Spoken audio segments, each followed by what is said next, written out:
giant orange records.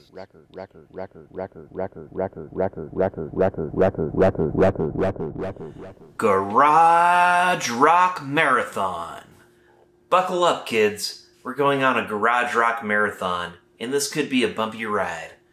Ever since thousands of bored suburban kids in America heard the Beatles, the Stones, the Kinks, the Yardbirds, the Animals, the Zombies, the Who, the Small Faces, and many more, they were inspired to pick up student model instruments from the Sears catalog and bash out rowdy rock and roll tunes in their parents' garages and basements. At least that's a pretty loose definition of garage rock, as I've come to understand it. Although some fundamentalists will sit there and argue that a garage rock band has to have practiced in a garage. That's a bit too literal for me, as I'm sure musicians of many genres have rehearsed in garages over the decades. Most of these bands may have played at high school dances and maybe even cut a 45 or two before being drafted for service in Vietnam or going off to college. As talented as many of these shaggy teens were, sheer economics may have also forced these cats to move on to bigger and better hustles. If a band didn't have a hit single or albums that sold, they'd be dropped from their label like dead leaves falling to the dirty ground, unless a band was lucky enough to have financial backing from Andy Warhol or someone's trust fund. Looking at you, Velvet Underground and West Coast pop art experimental band. And I love those bands, but those cats were not exactly garage bands by the strictest of definitions. So let's set the Wayback Machine to 1966, a far more innocent time where drugs and sex had to be snuck into lyrics with clever metaphors like Dr. Stone and Pretty Big Mouth. This was before the Stooges told you they were gonna stick it deep inside, or before Led Zeppelin tried to give you every inch of their love. No. We were still in the clutches of the Norman Rockwell picture-perfect innocence here, but not for much longer. The word garage rock didn't even exist back then, and neither did punk rock or post-punk for that matter. It would have more likely been called beat music or teen beat or even like discotheque in Europe. But I'd venture to say the music that came to be known as garage rock corrupted the minds of the youth for the betterment of humanity and free thinking, and maybe it still does today to some degree. There's still an innocence here that's different from the early rock and roll of Chuck Berry and Buddy Holly, but that innocence is slowly lost through the demented minds of these early psychotic rockers who are rapidly falling off the edges of their ever-expanding minds. But compared to the glamorous excesses of 70s rock stars and their over-engineered studio production, the first wave of garage rock bands were typically modest groups of high school or college kids who were mediocre musicians, and their songwriting chops and performances were somewhat limited, but they could at least bash out a few memorable dance numbers that have a certain amount of soul to it, and that's undeniable. But the most important criteria of all is that none of this music was performed by session musicians, which immediately disqualifies bands like the Byrds and Paul Revere and the Raiders, not to mention the Rolling Stones, the Beatles, the Who, the Kinks, etc.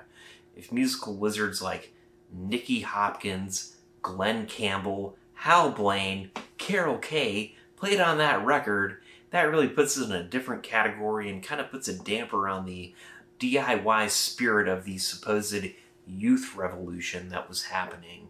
I'll make an exception for Ry Cooder here because he was a full-fledged member of Captain Beefheart's Magic Band when they made their debut album, although they offer more virtuosity than most garage bands could ever muster.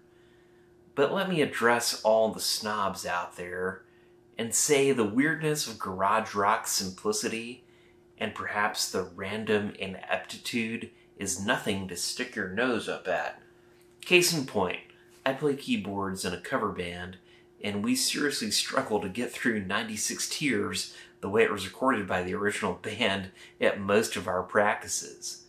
So here's to the shouting vocals, fuzzy guitars, distorted vocals, ear-shattering drums, swirling organs, and all that stuff that dances around in your head with these space-age, rocket-fuel, youth-powered, wild-ass songs that inspired everything from psychedelic rock to punk rock to power pop to post-punk and indie rock in a way that keeps these songs buzzing in our heads and still somewhat relevant today, at least to the right ears, if you're willing to lean in closer in sheer amazement at the amount of energy and the force field that these youthful bands created and captured forever by somewhat crude means that were in most cases recorded in living rooms and maybe garages across America while their parents were bewildered at what was happening to their sweet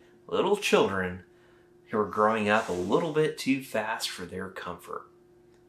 Most garage rock was made up of 2 to 3 minute songs with significant attitude that were best represented on 45s.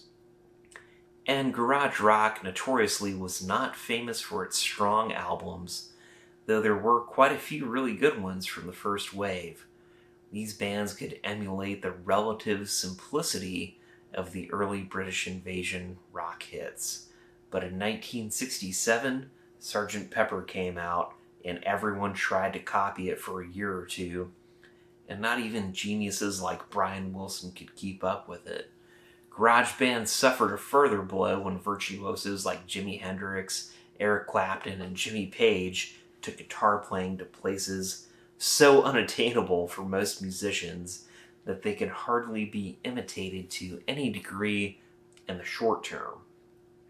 But this did seep into the music culture gradually and steadily, and it turned away from garage rock and went more towards the heavier jams of, say, acid rock and those long-drawn, far-out jams. By 1969, garage rock was all but dead, but with all the heaviness and far from subtle sexual overtones of Led Zeppelin and the Stooges coming along to completely sweep away everyone's innocence and take us to parties where the rock stars proclaimed that they were golden gods. And this really indicated the end of the one-hit and no-hit wonders who were bound to become garage punk unknowns from indistinct suburbs where they remained perpetually anonymous. Thankfully, garage rock was a huge influence on punk rock in the mid to late 70s. Garage rock enjoyed a brief revival in the 80s and another one in the early 2000s that is not necessarily still going strong, but at least has a few embers left that give us hope that maybe soon a scene will emerge to throw another log on the fire. In the meantime, here are 30 or so garage and maybe psych albums from the 60s and a few essential compilations that you should listen to at least once. So, we've got The Remains. Burying the Remains. These guys opened up for the Beatles. High energy, pretty sophisticated garage rock. I'd definitely put this in the top tier of garage rock albums ever made. 1966 was when that came out. Obviously, this is a reissue. Sounds great to me. Standells, Dirty Water. I mean, this album is incredible. The Standells influenced the Ramones big time. What else do you need to say? The Count 5, Psychotic Reaction. This is a great 2017 Mono Record Store Day reissue. I mean, Psychotic Reactions. What else we got here? Pretty Big Mouth. A couple of Who covers. She's Fine is good. I don't know. It's a great album. Great garage album. The Seeds, self-titled album from 1966. We've got Pushing Too Hard, Can't Seem to Make You Mine, No Escape, Evil Hoodoo, Try to Understand, Nobody Try to Spoil My Fun. I mean, this is essential garage rock. Power Plant. Now this one falls a little bit more on the psychedelic side. This is by the Golden Dawn, but I would say this is like one of my top 2 or top 5 ever albums, and it's definitely a top tier garage psych guitar freak out album with, like, I don't know, it's a lot like the Elevators in some sense, but I kind of think they had their own thing going too. And of course the 13th Floor Elevators, the psychedelic sounds of. This could be like textbook definition of garage rock. This covers so much ground here. It's kind of surfy in some ways. It's very folky and far out stuff. Rocky Erickson was their main singer. Love, self-titled debut, 66 was when this one came out. Some people call this band Arthur Lee in Love. Great, like, if the Byrds were a punk rock band, this is what you would get. This is one of my absolute favorite all-time records ever made. Captain Beefheart, Safe as Milk, another reissue here in mono. I mean, there might be a bit more virtuosity here than most garage bands really pulled off, but I would still put this in the garage rock category just because everybody that I know that loves garage rock loves this freaking record. The Monks, Black Monk Time. These were a bunch of American GIs in Germany who just made this incredibly crazy music that's definitely like garagey and just, you gotta hear this record. Action by Question Mark and the Mysterians. This is their second album where I feel like the band was like really fully developed into their own thing. Like, you could dance to this all night. The organ, bass, grooves are just totally nutso. Like, great, great album. The Trogs, Wild Thing. Now, it's one of the few British bands on here. Like, most of, like, garage rock was, say, American bands influenced by the Brits, but, like, the Trogs at their best are, like, I don't know, it's like almost like a 60s-ish version of the Ramones in a way, or the Stooges. They predate all that stuff. And just really good, like, caveman rock, right? You see, like, on the album cover, they're actually in a cave. Blues Magoos, Psychedelic Lollipop. I think this was one of the first albums to use the word psychedelic in the title. Kind of like the psychedelic sounds of the 13th Floor Elevators. But, yeah, dude, these guys rock the hell out. We Ain't Got Nothing Yet has one of the coolest, like, echo delay ascending guitar riffs I've ever heard. Like, my guitar teacher taught me that when I was maybe like 14 years old, and that was the first time I'd ever heard it. I totally fell in love with it. They also do a great version of Tobacco Road on here. The Merry-Go-Round. This was Emmett Rhodes' first band, and it's just like beautiful, like almost kind of complex, like pop songs. Very poppy, kind of Beach Boys inspired almost, and McCartney inspired for sure, but it's played by effectively a garage band from LA. Hi, Bear. How you doing, buddy? Oh, hi, buddy. How you doing? I know.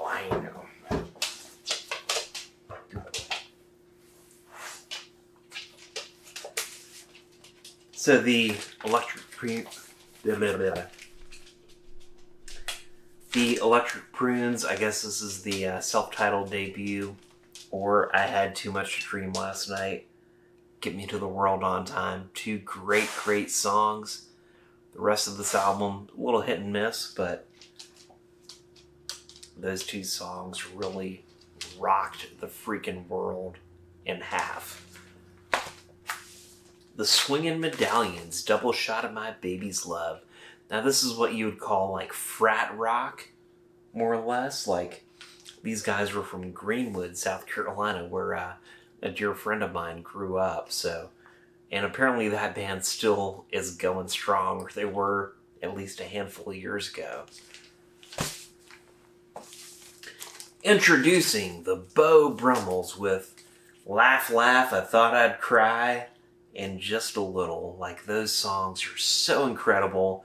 And an old-timer record collector told me that the Beau Brummels from San Francisco were the first American band that really nailed the British invasion sound and had a big hit with it, or a couple of big hits with that. Van Morrison and Them, the Angry Young Them. This is one of the other few, well, I won't say British, but Irish releases from that part of the world on here. Great, great stuff here. Very garage rock, bluesy, soulful. The Syndicate of Sound, Little Girl. Now, they had a big hit with that song. It's been on quite a handful of garage compilations. And yeah, it's pretty good. Not the best record ever made, but worth checking out at least once to see if you like it. The Critters, Younger Girl, like, for like what I thought was like a soft, loving spoonful kind of sounding hit. This album rocks a bit harder than you might think.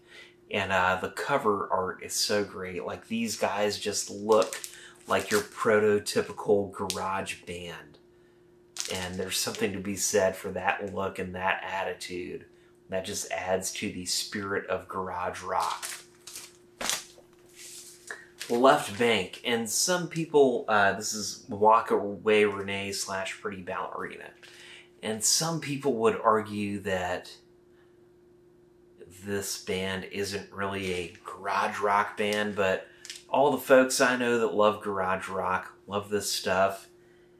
And it has that spirit of garage rock, like all 2 to 3 minute songs played with like quite an intensity. And I would say this is another one of those virtuoso musicianship albums that kind of exceeds your typical garage rock band for the complexity of the music. It's very like Baroque pop in some ways, very classical inspired. And then here we have Terry Knight and the Pack, Reflections. And this album is one that I haven't listened to as much as some of the others here, but it's pretty solid, and it features members who went on to be in Grand Funk Railroad. So, you know, that's kind of cool, right? The Seeds, Future. This one's a bit more on like the psychedelic side, but still like very garage rock. Like, the Seeds are one of the 10 ultimate 60s original garage rock bands. And these guys actually made a pretty decent living off of their music at the time. They got paid like pretty astronomical amounts of money for the gigs that they did back then for a band of their stature. Easter Everywhere, the 13th Floor Elevators. Like, I normally wouldn't include a album with an 8-minute song as garage rock, but come on, it's Rocky Erickson, and the rest of the album is very, very much like garage rock with that psychedelic bent to it. We the People, Too Much Noise. Now, this is album that didn't exist in the 60s, but Sundazed Records put a bunch of We the People singles together and put it as a full LP. They were from the Orlando area in the 60s, so like strikes close to home for me.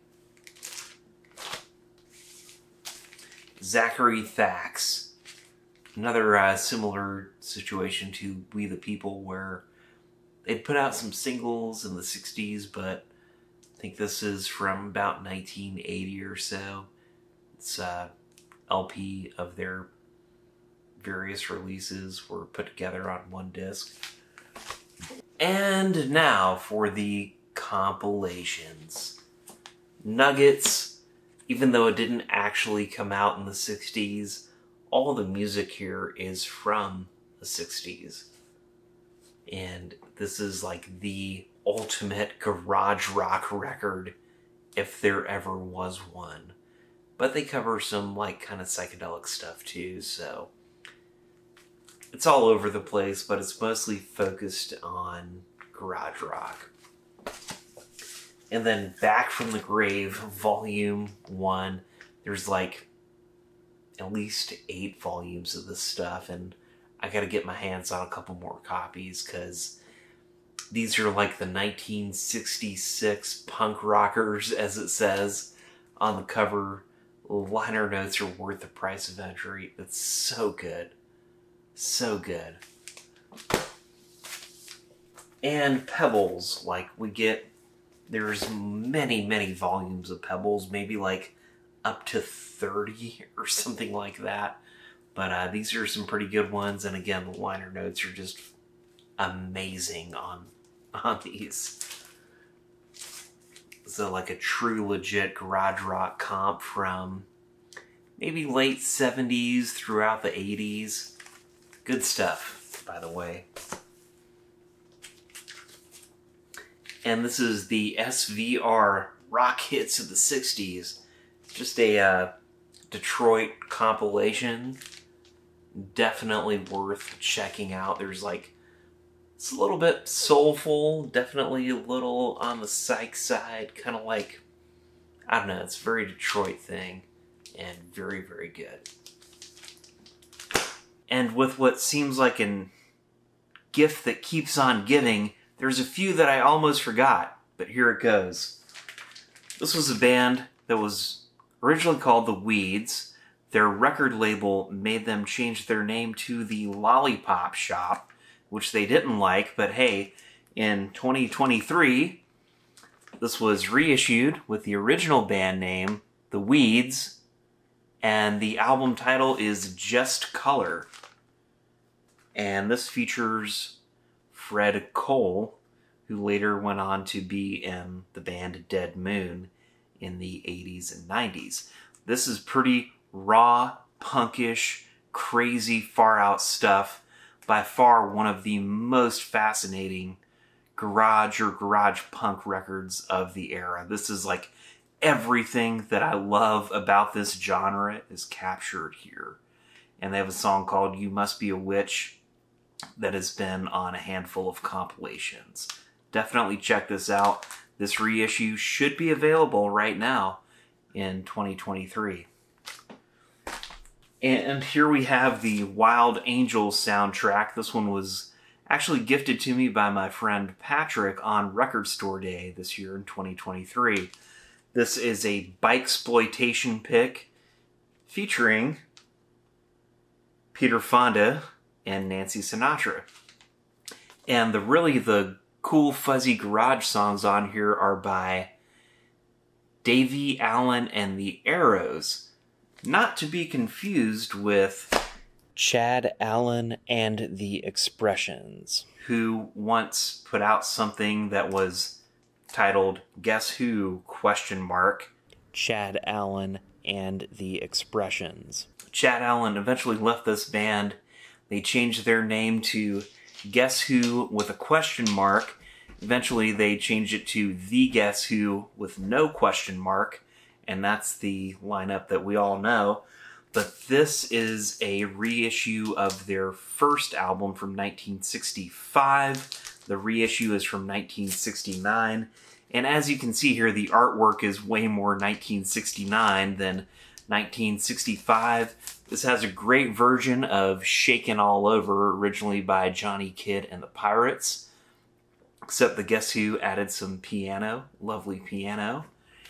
And yeah, this has a slightly different track list than the original 1965 edition. And here's a Guess Who compilation of the early stuff.